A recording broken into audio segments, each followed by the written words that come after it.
What's up, y'all? It's Sarah Kate here with Billy Scott with Billy Scott Real Estate. We are back for our, what is this, 5th episode of our podcast. And I don't know if you can tell, but we have someone else here. We have our first guest ever on the podcast. A boss, an absolute boss. Somebody who has so much knowledge, so much experience that you guys aren't even ready for.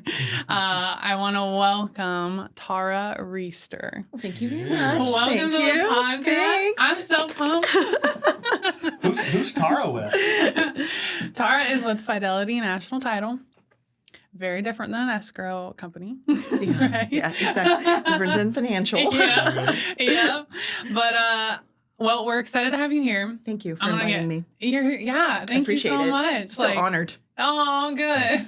We're just as honored because Tara has, that 20, 30 years experience and let alone just life. I'm excited for this one. So thanks for coming. Yeah, thank you. So tell us a little bit about who you are, like a little bit about your story, just your family.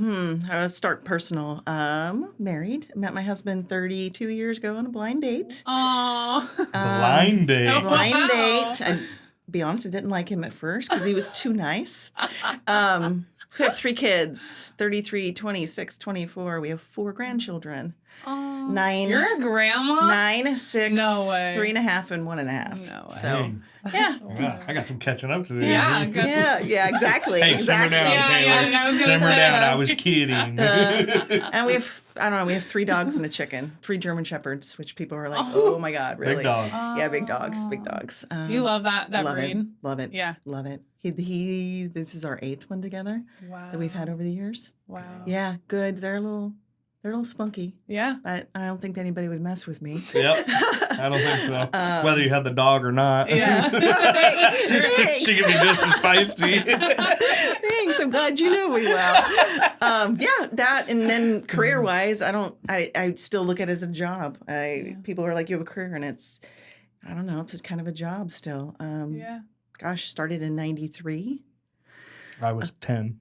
Yeah, it's okay. I wasn't born. 93. I left twice for a total of 3 years, but all in all, I've been title and escrow the whole time. So how did you get into the title company? I worked for a real estate firm. I was the TC at a real estate firm in Newport. TC. What do you mean by TC? I did it was before computers, so all the paperwork, filed all the paperwork, made sure everybody was doing what they had to do, cut the checks, all that. Technology wasn't prevalent at that time. ER Northwest. Worked there and then kind of got introduced to escrow and moved to the valley. Wow. From the coast. Wow. No more coasty. Right. Still in my blood, but hey, we're going to talk about that never grow out of that. I worked for American Pacific Title. Title bought them in 96, and I left in 96. And then I went back. A bunch of the people that left there went to Fidelity. And so I've only worked for Fidelity. Wow. So that's really impressive. Yeah. I'm a lifer. Yeah. Because I know some, and there's no shame in it, but like I know some escrow officers and title reps who have like moved different companies, but like. Great company. Wow. Great company to work for. What do you love about Fidelity? Gosh, everything. Our management's great. The people I work with are great. We do have a stock plan and 401k. I mean, all those. Right. We have all those perks. Mm-hmm. I'll shout out to Randy Leeper, my county manager. He's great. Very good at communicating. Just lets us do. I feel like I'm on an island in my office. Because he doesn't micromanage me. Yeah. But he supports you. But he supports me. Mm-hmm. Yep. Mm-hmm. Great. Yep. Yeah. That's key. So I'm a lifer. Yeah. Until I retire. What was one of those defining moments for you, like, of you leaving being a transaction coordinator and you joining? Like, what was it? Just like, oh, that looks fun, or no? It was financial. Okay. I was a single mom at that time, and so I really needed to get away from the coast and start somewhere else, go somewhere else, start new in some ways. It wasn't always easy. Yeah. I thought my first boss was going to fire me because I was, I had a 1.5-year-old. Yeah. Called in sick, came in late. Yeah. He sat me down and said, "What do you need?" And I'm like, I need a little grace. And he gave it to me. So I'm forever grateful for him. Wow. How old were you at that age when you got into title? I was 23. 23. That's my age. Sarah's age, yeah. Yeah. So, I mean, if he wouldn't have given me grace and saw something in me, I probably wouldn't be where I'm at today. Yeah. At all. So I'm very, very grateful. Yeah. Very grateful. Absolutely. Yeah. I think Crazy. That was something I talked about a couple episodes before was bosses seeing the potential in me even during my worst times, but you always respect what they saw when sometimes you don't see it in yourself. And it's like, man, if I didn't have that opportunity, what direction would my life have went? Agreed. So, I'm 100% agree with that. Yeah. Because I definitely would not be here if he wouldn't have given me an opportunity. Yeah. Yeah. So who knows where I'd been, but hey. Yeah. Exactly. So, Glass half full. I mean, starting so young, like my age, like that's actually very inspiring. But what advice would you give to somebody who's starting out young or wants to get into the title world? What are your advice? Learn everything you can about the job. Learn customer service. Figure out how the title department works. Don't let any job be beneath you. If you walk in as an escrow officer, normally I didn't walk up as an escrow officer. I think sometimes when they walk in as an escrow officer, they don't understand the bottom where it comes from. You have to start at the bottom somewhere. Even if you walk in as escrow officer, learn customer service. Learn how to do a list pack. Learn how to read a list pack. Learn how to read a prelim. Dig your knowledge into things. We have resources. We have people. That's incredible. So, I mean, I think that, I don't know, I think sometimes I have a PhD from the people that I sign. Because I learned so much. Yeah. All of a sudden, a doctor and I ask them questions and they just fill me up. Wow. I know so much stuff that I didn't have to go to school for. Yep. So I just think that people, when they come in, they just have to have an open mind that they're just going to learn. Ask the question. Ask it over and over and over until you understand it. And if you still don't understand it, keep asking it. Yeah. That's one thing Tara encourages out of me is when things come up on prelim reports or, list packs or whatever it may be on parcels that we're trying to gather information on, and I'll reach out to Tara and be like, hey, we've got an easement here, or, different CCRs are reading this, and I will ask questions. It's like, I'm sorry, I got another question for you, but she keeps saying, ask, keep asking, like, because not everybody does. So that's encouraging to me as newer in the industry. Like, I want to dissect it because I want to learn more about it, but it's also encouraging when you got somebody like Tara who encourages that of like, don't be afraid. If you're thinking it, somebody else is wondering it as well or has asked it before. Yeah. And utilize her experience and her willingness to be able to kind of mentor and coach. And that's what you've been from the time I got introduced to you 2 years ago when I started in the industry. It was like Tara and her team over there with Aaron. Just you guys have been awesome. And I appreciate the partnership that we have. Yeah. So I think teamwork's a huge thing. This industry, we all have to work together. If we have somebody that's not working together, it doesn't run smoothly. Yep. I mean, and I encourage, if I don't know the question, if I don't know the answer right off, and I'm like, let me get back to you.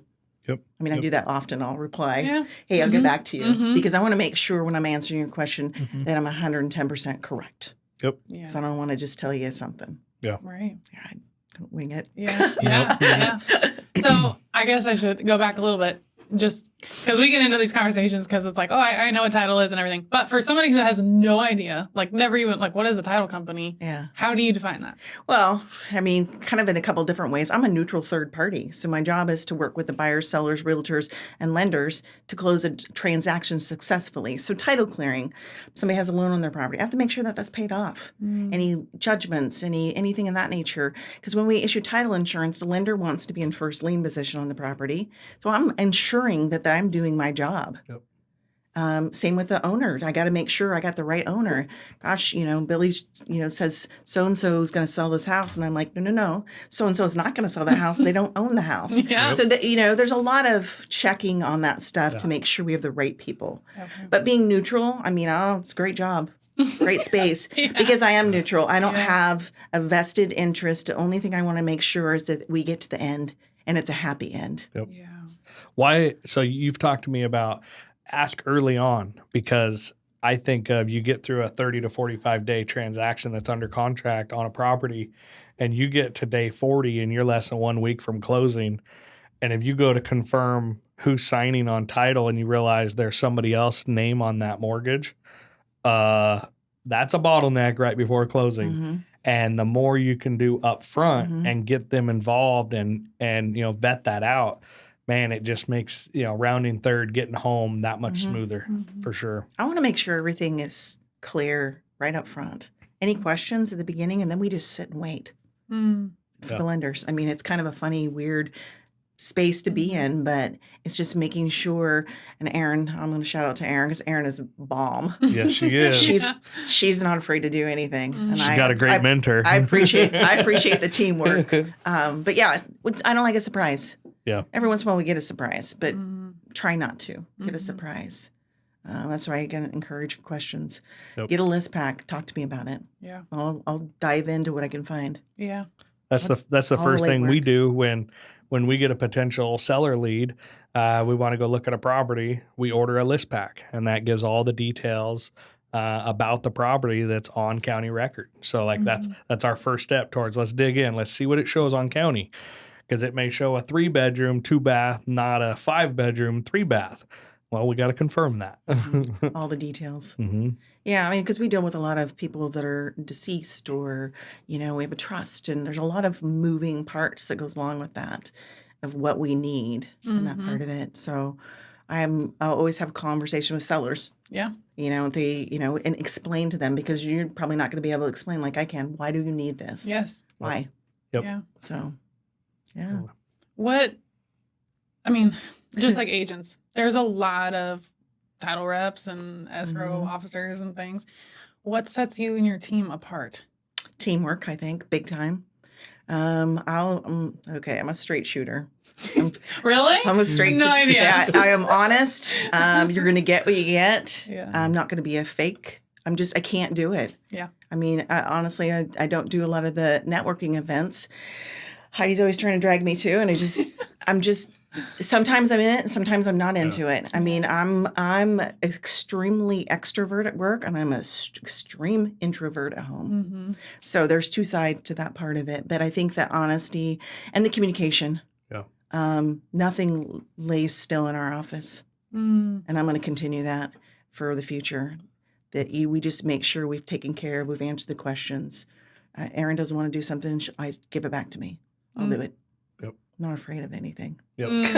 Well, with your experience, like you've done every job along the way, so you know all the different facets to it. And that's the same thing with Erin. Like you guys are learning every step of it, not just, well, I do these 3 steps and Erin does these 2 steps. Like you guys are a well-oiled machine. I think that this is just based on people talking. I think our office is unique because of that. Yep. Because it's not like I do just this and she does just this. We cross over all the time.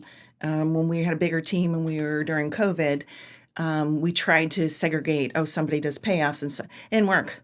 Doesn't work.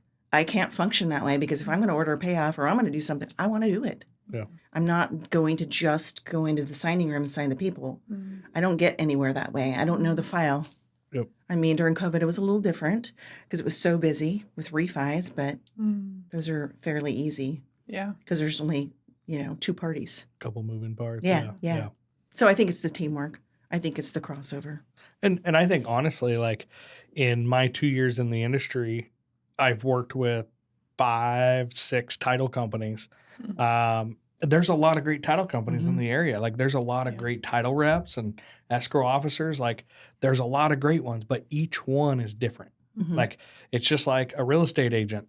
Everybody knows a handful of real estate agents. Why are they going to use us? Why would they use somebody else? What separates us? Like that's just the reality to it. And it's, the dynamic, the relationship side, all of it. It all plays a factor. I think a lot of the gravitation of the clients I work, we're like-minded. Completely.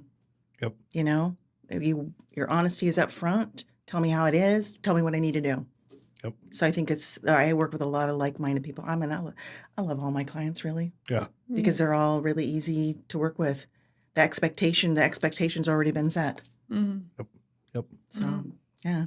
You touched on a little bit about like COVID and 2020 and what that was like, but really you've been in the industry so long, you've seen a lot of shifting markets. Oh, yeah. So we always talk about how that affects agents and the buyers and sellers, but talk about how that affects title. It's interesting. I mean, it's interesting because sometimes it's super busy. I mean, I was working 15 hours a day for about almost 2 years. So there's times I don't get to the office till 8:30, sometimes 9. Yeah. But, I know, we have a unique job because I appear to be self-employed. Because if I didn't have you guys, I didn't have all these agents send me work, I wouldn't have anything to do. So, but I get a paycheck every 2 weeks. But I have to make sure I know what I'm doing. So, I mean, flexibility, but we have downtimes. I mean, we have furlough days sometimes when it's not so busy, or, we're on winter hours right now, 9 to 5. Yep. And that part of it, no overtime. I mean, it's just it's the basis of the industry. And if, a lot of people that would come in weren't sure, they were freaked out about it. And I'm like, oh, this is just normal. Don't worry about it. Don't worry about it. I mean, I feel like I'm going to sink with the ship. If we go down, I'm it. Because I figured out how to do everything. I made myself valuable. Yeah. That's what we got to do. Yeah. I think that's important. So like 08, 09 in there, 07, like what was that like for you? Not fun. Yeah. And I wasn't an escrow officer at that time. I was an assistant. Okay. I didn't become an escrow officer until 10. Okay. So I was an assistant, but there was a lot of, that's why they changed it from a HUD to a closing disclosure. And that's why these people have 3 days to review it. And, there all this disclosure up front because I think there was some shady stuff going on this side. But we're held to a different count. So, I can't, that's a bad loan. Can't tell people that's a bad loan. Yeah. Because I don't know. Is it a good loan for you? Right. That part. So interesting, it transitioning from, just being an assistant to an escrow officer. I didn't want to do it, but I had a mentor that convinced me that I'd be good at it. So, so talk about the dynamic towards what is like the entry-level position at title, and then what are the positions that you kind of run up to? And I think of like Kelly up in Salem or Randy's job. Like how do you stair step it from Randy's roll down?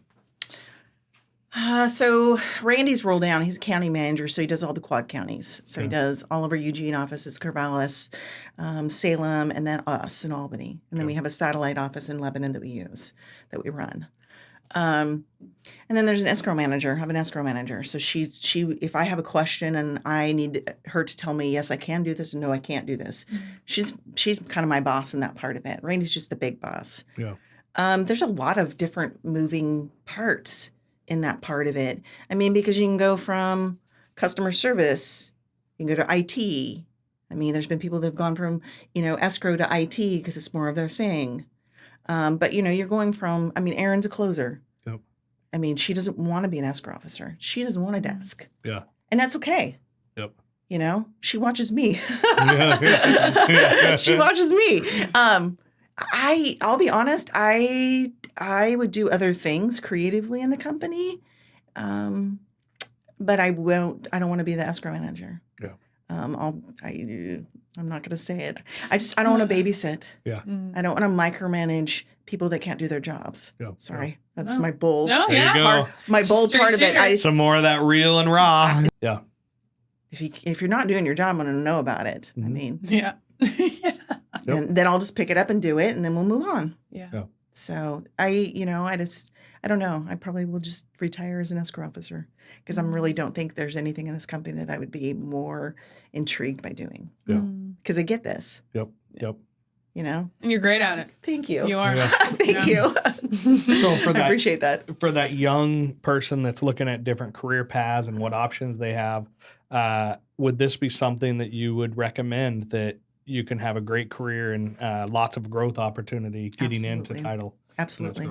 Yeah, absolutely. Because even if you started as a receptionist and then your dream was to eventually have a desk. I mean, there's been many of them that have dreamt about having a desk. Yep. And they get a desk, and getting a desk means now you have to build your clients. I mean, so I have a great sales gal. Shout out to Heidi.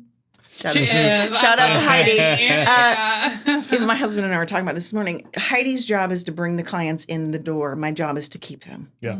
She has value in a different way. But if they're only depending on her and they're not depending on me, then I'm not doing my job. Yeah. So Your support services to Heidi. Like that's yeah, kinda she how brings in new people. Yep. I mean, and she fits them. That was our big when she started. She and I've worked together since 2012. Wow.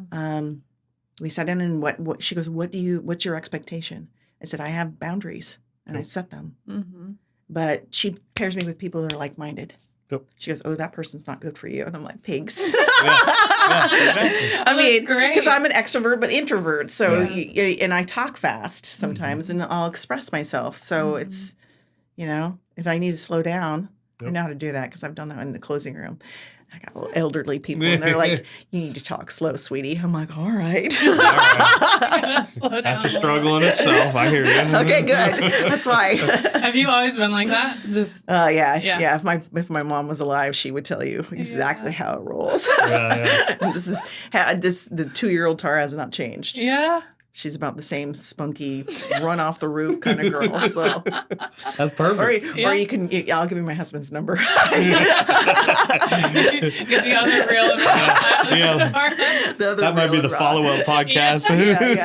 Yeah. Come on. Yeah. I love it. Well, something that I'm curious about really is, do you have any exciting projects or things that you guys are working on in title or personally, like that you're excited about? Not really title. I think eventually we'll hire another escrow officer, but I think that's the hardest part about this industry. I want to hire like-minded people. I want to be able to laugh with this person and work with this person and trust this person. So to me, that's the integrity and being able to do that every day. Because I put my family first. Yep. My job is super important to me. But if I got a call and my daughter's in Montana and something happened to her, I'd be on a plane. I would call Brandy and say, I need somebody to cover me. So family to me is huge. I do have 2 things. We're finishing our patio out back. And my husband's going to put my greenhouse up this spring. Oh. So I'm going to start... probably be more houseplants than vegetables, but in there. And then I think we're going to plan a trip maybe for our 30th to Greece. Ooh, that'd be fun. So I'm going to learn Greek. Oh, you are? I just started it. Are you doing like Duolingo I'm or learning what? all the cuss words first. That's the Tara I remember. We didn't meet the over-under bet, but we're working on it. I'm trying not to. Oh, my God. So I'm going to learn Greek.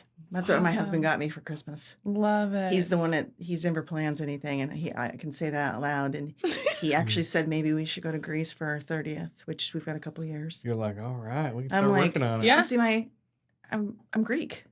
Yeah. My grandfather was born in Greece. Yeah. So I've got family. You got Very roots I got there. roots there. Yeah. So we'll see. That'd be cool. Oh, We'll that'll see. be awesome. We'll see. Yeah. It's pretty. I might not want to come back. Right. We need you here. So that's pretty much the project. We have acreage, so it's what that's like. Yeah. And It's a lot of work. You're constantly doing something outside, and having 3 dogs, you can't they just don't maintain themselves. You got to actually walk with them. Yeah. I walk the field every day with them. Yeah. Thank God for my wife and kids who take care of the farm more than me, more often than not. Yeah, but I'm sure when you're home, they utilize you a lot. We try to. I love it though, because like my 15-year-old Kyla, like she's running the tractor now and feeding round bales. I'll be like, hey, you need help? She's like, no, I'm good. I got it. It's like on the inside, I'm like, no, like you need dad. You need dad's help. And then it's like, no, I don't. It's like, gosh, I'm proud of you. Right. Raise them independent. Right. That's how I raised ours. Independent. Yep. It's That's like, so I love important. it. But then when they are independent, it's like oh. I want my babies to need their dad. Yeah. How is that? I mean, working in the title industry, is that a great industry for balancing like that work-life sort of harmony? Or I think being an assistant's easier than an escrow officer. Okay. With that, but I worked 10 years part-time for Fidelity when my kids were little. Oh, wow. I didn't come back until Connor was in 4th grade. Oh yeah. So, but then I shout out to my husband. I have a great partner. Yeah. he's self-employed, but the balancing back and forth, who's getting the kids to school, who's picking them up, or who's making their lunch, who's going to start dinner. I mean, I was blessed. I am super blessed. I have a great partner. Yeah. So I would think assistant, escrow officer would be a little more taxing, if you have small children, you know. But it's priorities. You gotta set your boundaries with your clients, and your clients respect those. Yep. You know, I think that's the thing. If I don't roll in till 9, everybody knows. But, you know, I have a work phone, you know. Yeah. Have that separation. Yeah. Something I want to jump back in on is you were hitting on, like, how was that, you know, 06 through 09 era, you know, the 08 era. And what about now? Like, how has the last 2 years in the industry been in 23 and 24 compared to what it was coming out of COVID in 2020 through 22? Like, that was the peak of the market. What has the last 2 years been in the title industry opposed to what it was 2 years prior? I mean, I guess that's a good question. I didn't think about that one too much, but I think that it's so hard to predict. It's so hard to predict how things are going to go because I not only do residential, I do commercial, I do farms, I do ags, and some of that stuff that's happened, you know, with the market doesn't affect any of that stuff. Yeah. So it's kind of a, you know, I do a lot of private stuff, notes and trust deeds, and a lot of creative stuff. I mean, just you figure out how to get around. I mean, that's a hard question to answer, really. Yeah. It's really a hard question. COVID was a unique situation because interest rates were plummeted below 3. I mean, some of us partaked in that, but you know, but that shouldn't have happened. Yeah. It was unreal. Yeah. And it was just, you know, coming out of that, I think that the thing that I wish the lenders had more leniency to their docs. Right. You know, because we thought that closing disclosure in that 3 days was going to give us some breathing room, and it doesn't. It's still, same day. And those are tough on us. Yeah. There's a lot, you know, I don't think people don't understand. You come in and sign, and there's like 10 steps we have to do to get to the end. Yeah. So it's all work. So I encourage people to come sit with me. I'll invite you for a day and you come sit with me because it's eye-opening. Yeah. You know, I mean, I might be working on 8 files at one time. Wow. So it's not, we have to be multitaskers. Yep. We're encouraged to only do one task at a time, and it's not going to happen. I can't do that at home. Yeah. Are you watching the movie? Yeah. So I think the market's a hard thing on our side of it because we see everything and not just residential and farms. We see, you know, family deals. We see all of that stuff. Yeah. All of it. Yeah. So in regards to like the uptick of the economy, you know, coming out of COVID, and then just the market went gangbusters, and then it softened, and the market's been constantly shifting since. Like, how would you look at the amount of title reps, you know, at the end of 22 to now, a couple of years later? Has the market increased or decreased, or how is that overall? With more escrow people? Decreased, for sure. Technology opens up a door. I sit behind 3 huge screens. Yeah. Technology gives us a door where we can work extremely efficient. You know, extremely efficient. So unless you have a settled desk, starting a desk is hard. It could take years. Yeah. I mean, I got given 2 clients when I first started. Here, honey, these are best suited for you. All right. Clients that somebody didn't want? No, so I'll make it a quick story, but my next pivotal part in my career was 2012. My predecessor, Marcy Tazy, God bless her, she had a brain aneurysm. I had been with her 2 years. She was a branch manager. She had a big desk. She never came back. Oh my God. So that was sink or Sorry to swim. hear that. I had to sink or swim, and I had 2 assistants at the time that were in the office, and I had to figure out either I was going to save her clients till they were going to work with me, or they weren't going to work with me. And so it weeded out a lot of things. She never set boundaries, I don't think. You know, we get there at 8:00, and she'd been there for 4 hours. So I'm not going to do that. But it was a sink or swim, and it was brutal. for at least 2 years. And by 14, I was like, I got this. So, there's been a lot of things. It was, I don't wish that on anybody, but it was, she just never came back. Wow. So, I could have got out right then. Yeah. Chose not to. Right. So I think it's just getting your clients, and your clients, I mean, I like loyalty. Nope. I like loyalty. I mean, I get where you have to send something to somebody else. I get that. Yep. But loyalty comes a different direction. It means something totally different. For sure. You've kind of touched on there multiple mindsets that you have of being loyal, and you're a straight shooter and you're just going to get in there and get things done. What would you say, it could be over time or more recently, like what is a mindset that you have that's just like helped you achieve so much? That's funny. I mean, it's just, I have the same mindset every day that I get up. What I need to accomplish when I get to the office, I'm 100% in, 100% into what I'm doing. To figure out what needs to happen. I want to go into the closing room and make that the best experience that anybody ever has, because it's an accomplishment, because they don't know me. Yeah. They don't know me. Mm-mm. But I'll tell you that I didn't really realize the referral system until years ago. And it was like, oh, I closed that for you. Oh, I got somebody that came back 8 years ago. Wow. You closed for me 8 years ago, and that's why I came back. And I'm like, oh, Like, wow. all right. Wow. Eye-opening. Now it builds up. I think it's just, I lead with one thing, just who I am. Sounds weird. No, Weird. It sounds weird coming out of my mouth in some ways, because it's like, it sounds arrogant in some ways, but I'm not dishonest. You're authentic. Yeah, authentic. That's exactly what comes to mind. You're not trying to be somebody you're not. You are who you are, and it is what it is. Not everybody likes me. Yeah. And I'm okay with that. Yep. I mean, I've ran into people that the personality just doesn't fit. Yeah. And I get that. I'm okay with that. Yep. I can be a lot sometimes, but then my introvert comes out. But she could also be a lot of fun. Yeah. That's true. Yeah. Have you always had that confidence and just sure of yourself? No. I think that came about the age of 31. And I'll be honest, I'm 55. So I think 31.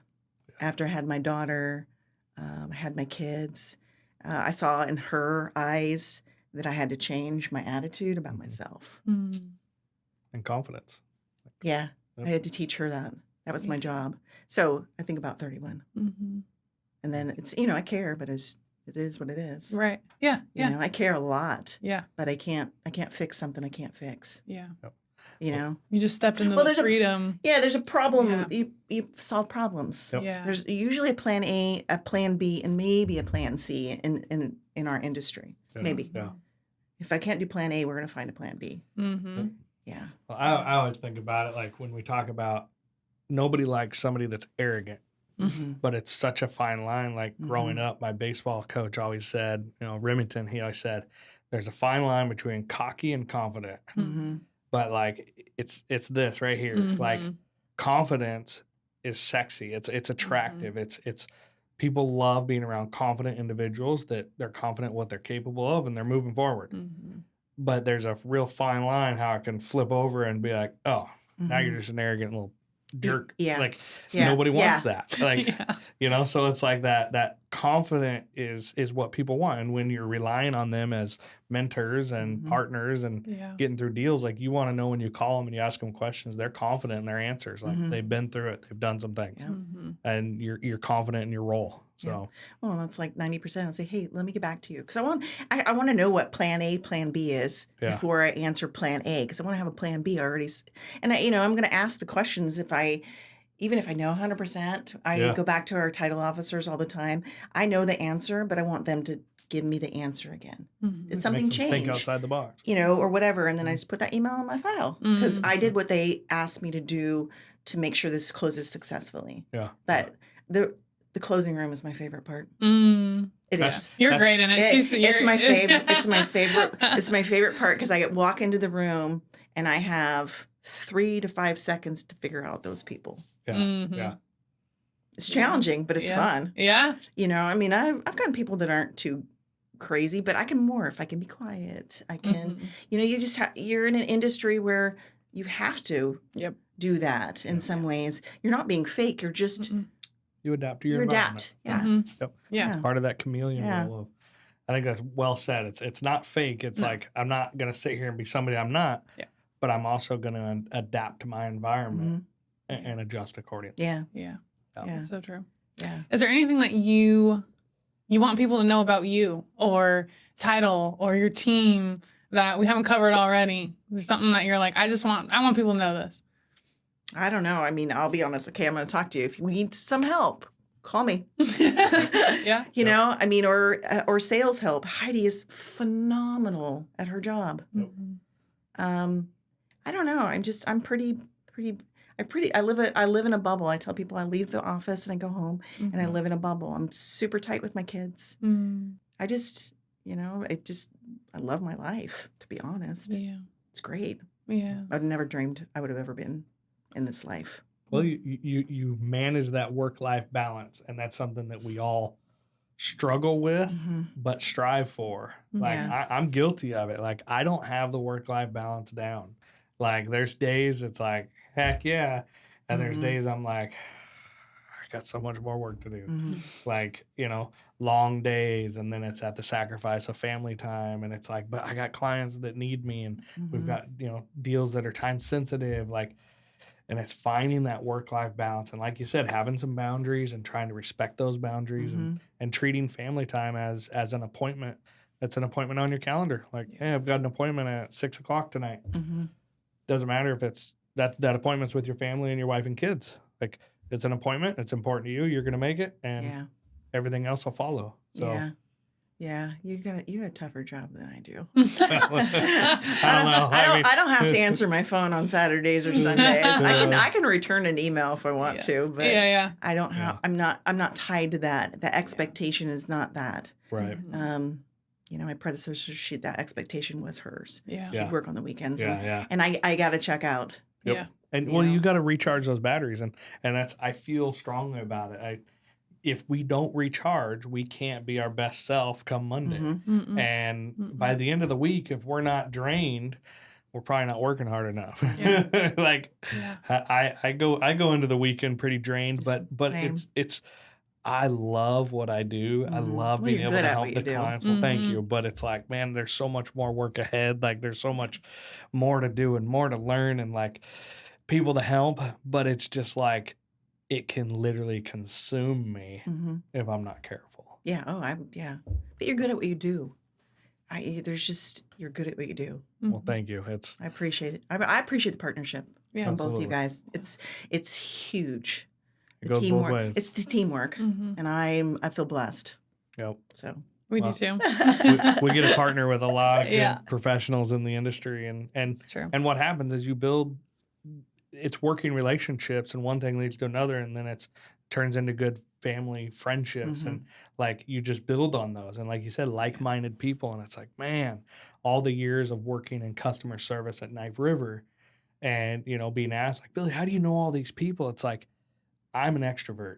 Like I need people in my life. Like I need to be surrounded by people, and I love it. But like, it's not just being around people. It's like hearing the story, like getting to know them, like who are they, like not just what job do you do, but like who are they? And I don't know, I just love it. I think that's probably one thing you and I have in common, like hardcore, because when I go into the closing room, I want to know those people. Yep. I can probably find out more in 5 minutes than somebody can find out in 6 months. Yeah. And it's joyful because it's like, that's why I said I think I have a PhD, because there's so much knowledge in that room from other people. Yeah. And they're fascinated by, where'd you go to school to learn this? I said, oh gosh, I never went to school to learn this. the school of hard knocks. The school of hard knocks. Yeah. This is all on the job work experience. Like, he thought I had a PhD. I was like, oh, thanks for, a high school dropout. There. I love it. Well, to wrap up, I've got 2 questions for you. Okay. So what is the best advice you've ever received? Good one. I mean, there's a lot of things that I've receive. But I'll go back to the beginning. I mean, I'll go back to when I was a 23-year-old. When somebody, you have potential, you have to realize that you have potential in yourself. And I think that that's what he instilled in me. He says, you've got this. Like, single mom, you got this job, you got this. So it sounds really simple, but if you tell somebody you got this, because they got this, there's just a couple of different steps you have to go. I mean, not kind of forced my boyfriend at the time, which is now my husband, to kind of move in with me because I was struggling. You know, but that's real. Yeah, that's life, you know, but you got this. I mean, I've been told that many times in my life. You got this. My mom was a huge cheerleader of my life. Huge. Think of all the people that let the story between their ears hold them back from what they're truly capable of and their potential. Because if we listen to the story that we make in our head, we will talk ourselves out of reaching towards success faster than we can imagine. And that's something that everybody battles. Our own biggest obstacle is between our ears. It's ourselves. But if we can instill that confidence in ourselves, it's amazing what we are capable of. You're never going to get rid of your 13 to 18-year-old person that you made choices. It's made who you are. To me, it's made who I am. All the things that happened in that time period made me who I am. You know, the good, the bad, and the ugly. But, you know, I feel blessed. It's funny. You said you're 51 and you still relate back 55. to 55. Come on, I can't go 55. Let's go to Sammy Hagar. But I know you know who Sammy Hagar is. Oh yeah. My dad would slap me upside the head if I didn't know Sammy Hagar. But I just think, like, at 55, I talk about my past a lot and like my upbringing and you know my. I watched that podcast this weekend. I'll wait for part 2. Part 2 gets a little emotional. But it's good to share that stuff because I don't know. Aaron and I do that a lot at work. We get along really well. And if you can't unload, I don't want to go to a counselor because I think I'd scare them. So I just, you know, I'm just leaving that. I talk to my dogs or you know, but I think that forms who you are. You can't get rid of that. And I think people everybody needs to understand that. It's 100%. I wouldn't be sitting here if I didn't go through all the stuff I went through. I mean, I have a great life.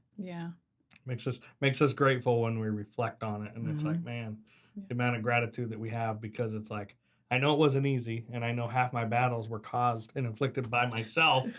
You know, it wasn't anybody else's doing; it was mine. But it's like, I feel when I talk about my past, even though it's not so glamorous, and I wear it on my sleeve, I feel like it helps part of my growth mentally. Of like, you get it out there, you show you're vulnerable, but you show like you can overcome it, and like it's encouraging, even if it's reminding myself of where I've been and where I'm headed. Like. But it's not going to halt me. Like, we're moving forward. Everybody needs to have that mindset. Because it can. I mean, you can be sitting and you're like, oh, God. You know, you can just do that. I don't know. When I had kids, I woke up. When I had my oldest son, he saved me. Literally. Love it. So, yeah. All right. My such good stuff. I just want to keep going. But what is a book or a podcast or a resource or something that we can that you would recommend to somebody? It could be about anything that we can go read, somebody else can go watch or whatever. What you got? Mel Robbins. Mel Robbins is my girl. 4, 3, 2, 1. I will listen to her every day. Have you got to see her speak? No, I have not. You got to do. She talks about everything. She talks about women's problems. She talks about her marital stuff. She talks about business. She talks about everything. I can't read a book. Sarah. I mean, I can read page 1 and then I'll skip to page 20 and then I'll skip to page 70 and then I'll go back to page 2. So if I'm going to read a book, it's going to be an audio book. I mean, I commute 35 minutes in the morning on the way. So, but she's my girl. I listen to her a lot. If I need some advice, I'm like, oh, what's she got new? What's she got new? What's she going to tell me today? So that's my down. Well, we got to hear her last year at Family Reunion or Mega really? Agent Mega Camp. Agent Camp. Mega Yeah. Agent Camp in Austin, Texas. Yeah, And, she would have been good. Tony Robbins was there and Mel Robbins was there. And I honestly thought they were married. Yeah, he did. Yeah, I yeah. was like, oh, they're both going to speak. Yeah, but no, with Mel Robbins, that 4, 3, 2, 1 and get up and go. Like, Yep. Yeah. it's like you could sit here in your pity and make excuses on why you're not going to do the thing that you need to do. Or you can just say, all right, I'm going to give myself 4 seconds. 4, 3, 2, 1, go. I And you think go do it. She's very impactful. Yeah, Other yeah. things. So sometimes if I'm having like, oh, I don't want to go to get in the car, I'll just put her on. Like, okay, talk to me, girl. Come Yeah, on, yeah. talk to me. Oh, I love that. Well, thank you for that. I'm definitely gonna go listen to her more now. I'm so grateful that you got to be our first guest. I'm blessed. No I offense feel to anybody very- else. There's just Thanks. nobody Thanks. else. Like, you just gotta be the first. We just I gotta start appreciate it off that. with a punch. Like, I appreciate. Yeah. Well, you know you're gonna get yep. raw. Yep. But that's what people want. They just want, like, It's who are people behind the scenes? yeah. I just again honest, Yeah. straightforward. Yeah. We love that. Ask me a question, I'm gonna tell you the I truth. love But it. get ready for It's it. so- 'Cause it might not be what you want to hear. Yeah. That's okay. I don't know. My Yeah. husband, I tell him things he doesn't want to hear sometimes. It's good. We all need that. We do. Exactly. Yeah. We all need it. Yeah, but you're vulnerable. I love the idea. I mean, you just emulate like love. Mhm. Mhm. I didn't know you until like that well until I came in. I was like, oh wow, wow. Yeah. It's eye opening because you don't always get that Yeah. connection with people. You don't always get to see them. Yeah. Especially Yeah. like when you're working with agents and stuff, like a lot of times it's on the phone or you're emailing and whatever. You're talking about a transaction. You're not Yes. talking personal, and Yeah. personal. My personal stuff is really important to me. Yeah. I guard it. Yeah. Exactly. You Same. know? Same. You got to get to know your people Mm-hmm. Exactly. in, that you work with in your community. Like you got to do it. Tribe, Yep. teamwork, Your tribe. Yep. tribe. Yeah. Well, thank you for coming on. Yeah, thanks. I It's so appreciate fun it. getting Yeah, to sit and thank chat you. with you on a Awesome. work day. I'm like, this is Yeah, great. yeah. Get paid for this. Exactly. No, Yeah. thank you, Tara, for what you do, and not only like what you do for our clients, but like you said, you're always a phone call away. Sometimes I've got a transaction that doesn't involve fidelity. Maybe it's with another title company, and maybe that was because I was on the buyer side, whatever it may be, and you're always like, hey, call me. If you got questions, call me. It doesn't matter if I have the file or not. If you want to bounce a second idea off of, just let me know. Like, and you're that wealth of information, and you want to coach and mentor, and people need to know that because that's encouraging. When I call you with a dumb question, you don't make it seem like it's a dumb question. Never a dumb You know what I que- mean? Nothing So in our industry is a dumb question. yeah, Even if you ask the same question 500 times, still Yeah. not a dumb question. No. right. We're all learning. I learn every day. I Yeah. learn something new every single day. People are like, you know everything. Nope, sure don't. Yeah. Sure don't. I sure don't. I sure don't. I learned what Rochambeau is. I thought it was something dirty. I was like, what is this? Oh, Sarah. I know. She's the same age as my daughter, so we got you, girl. Just a baby.